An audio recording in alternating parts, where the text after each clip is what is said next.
Well, good morning, everyone. Welcome back to the channel.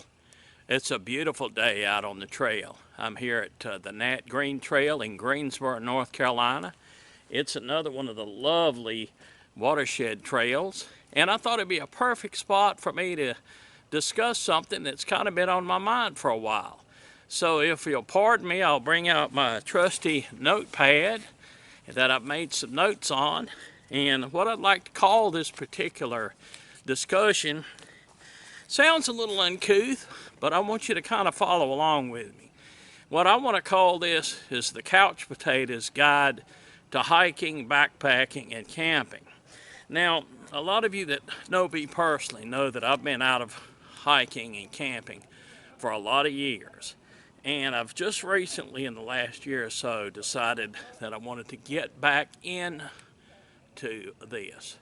So what I've done is I've come up with a list of 15 items that I feel is very strong for my particular situation. Now, this is something that may not apply to all of you. It'll probably only apply to those of you that may be a little overweight, maybe you've been out of shape a while, maybe you've been a couch potato, maybe you're a little older like I am, maybe your health is not as good. The gout has got to me, it's got in my knees, so I don't hike, and I can't go as well as I was when I was 30 years old or 25 or 30. So we kind of all have to know our limitations, and that's what I've done. Is I've come up with a list here. I'm not going to go through a lot of detail, but I think once you've seen this video, you'll kind of know where I'm coming from, and hopefully this can help some of you that are just now trying to get back into hiking. Maybe you're a little bit older, you're not in the greatest of health or physical condition, so maybe I can help some of you along. I've got 15 points here. Let's go over them real quick. These apply to me. This is just my 2 cents worth. You may have a lot more ideas, a lot of suggestions, but from my perspective, this is where I'm coming from at this stage in my life. First of all, I pack as light as possible. When I started getting back into backpacking a year or so ago, I was packing much too heavy. If I'm over 20 pounds total weight, it's getting too heavy for me. So one is pack light weight as possible. Two, this goes without saying, know your physical limitations. That's something extremely important. We all got to know what we can do and what we can't do. Number three, research your hiking and backpacking destinations and the weather before you go. Do that thoroughly. Check online to see what the weather. There's a lot of different locations online that you can look to find out about your hiking destination. So look that up. It's very important. Number four, don't overdo it. Choose easy hikes with a few moderate hikes, a few moderate hills. If you overdo it, if you're like me, it kind of makes it rough, and it can be dangerous on your health. So start out slow, don't overdo it. Number five, this is real important. If a trail is rated easy, double check the terrain on Google Earth to make sure that it is easy. What someone else says is easy doesn't necessarily mean it's going to be easy for you. So double check. Number six, very important. Make an equipment checklist. Just like I've got a checklist here of what to say, you'll want to have a checklist of all the items that you'll be carrying. And of course today I'm carrying my day pack, and I pretty much keep that pretty well set with the stuff in it that I carry on these trails that are out at the watershed trails. There's nothing really major, but it does have the items in it. So make sure you have an equipment checklist. Very important. Number seven, and of course there's a lot more than this 15. You can come up with your own, but this is just my top 15. Okay, number seven, very important. Inform others of your destination and agenda. That just goes without beyond saying that you want to protect yourself, let everyone know where you're at. Number eight, stay motivated. share your adventure. Now, number 7 and number 8 kind of work together for me because I got back into hiking because the people at work said, "You're not going to do that." So I decided that I was going to start videotaping them and putting it on YouTube to prove that I went on the hike. So that kind of helped make me motivated by making the videos, sharing it with others. And I've also, when I'm out on the trail, I'll take a photograph and text people that I know, letting them know where I'm at, saying hello from so-and-so trail. So really you can inform others and stay motivated almost at the same time. And YouTube's a great way to do it. Like I say, if you haven't started making videos, I would suggest start doing it. It's just as much fun, if not more, than the actual hike. Plus, it keeps you motivated. All right, let's talk about number 9. Now, if you plan to go backpacking, I've found that it's better to keep your meals simple. Don't overdo it. If you have too much cooking utensils, maybe a backpack stove, and all this other stuff, it's heavier. And generally, I would say, from my perspective, when you're just getting back into it, keep your meals simple. Later on, once you get back into this backpacking and hiking, you can get back into cooking, and that's a lot of fun in and of itself, is doing the cooking.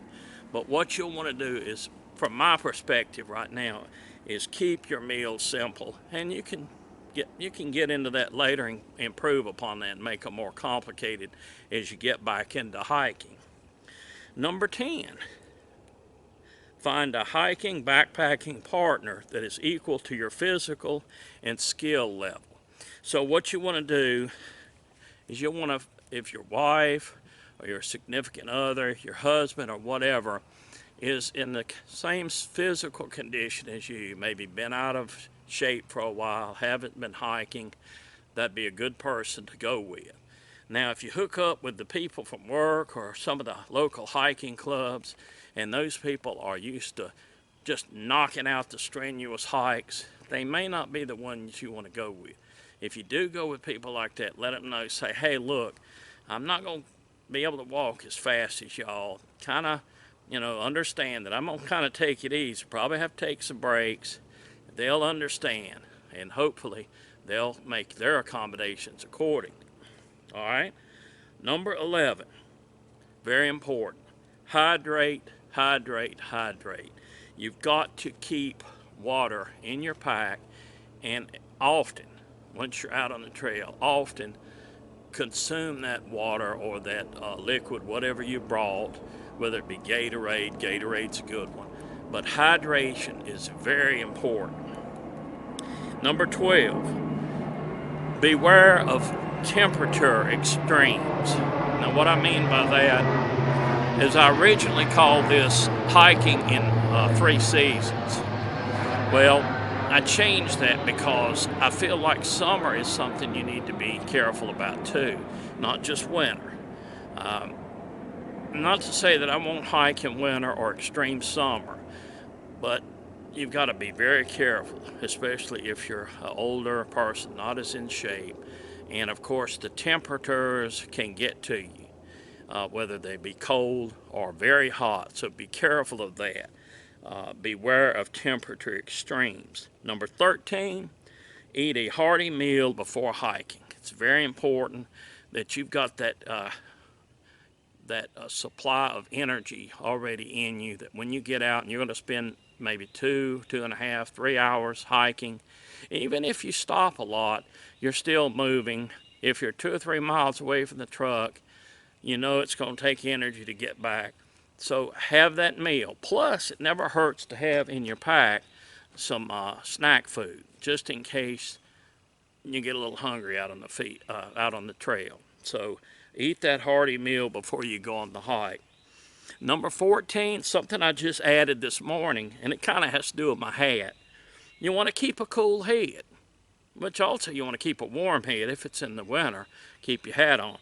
But in the summer, if you're out on the trail and you get hot, take your hat off, roll it up, put it in your pocket, and hike a while and let your head cool off. You can overdo it if you don't take that hat off. Be very careful about that hat. And number 15, the last one on my list, is have fun. There's no use coming out and doing this if you don't enjoy it. If you're doing something that you don't want to do, then find something else to do.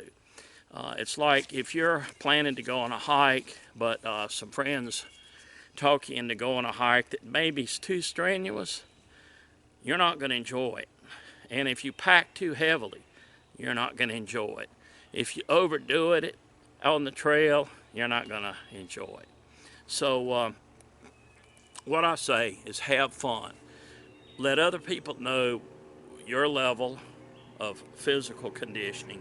Let them know that you've got certain set criteria, just like this, that you need to follow until you get back into shape.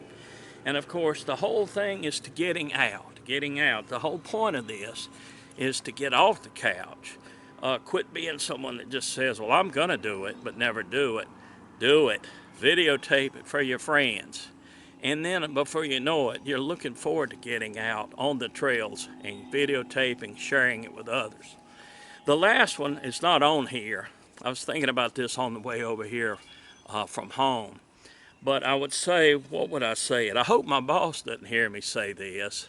Well, he can hear it if he wants to. But let's see, a bad day on the hiking trail is better than any good day at work. So that's my philosophy. Enjoy life, get out, take it easy, know your limitations, but get out and enjoy it.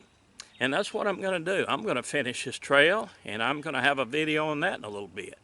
So folks, I really appreciate you stopping by to listen to my 2 cents worth on what a couch potato should do to get back very carefully, very slowly into hiking. I appreciate you listening. I know you've got lots of comments. For those of you that are in better physical condition, maybe you'll do some videos that help people that are in that physical level. So anyway, thanks for stopping by. I hope you'll check back again real soon. And as always, take care.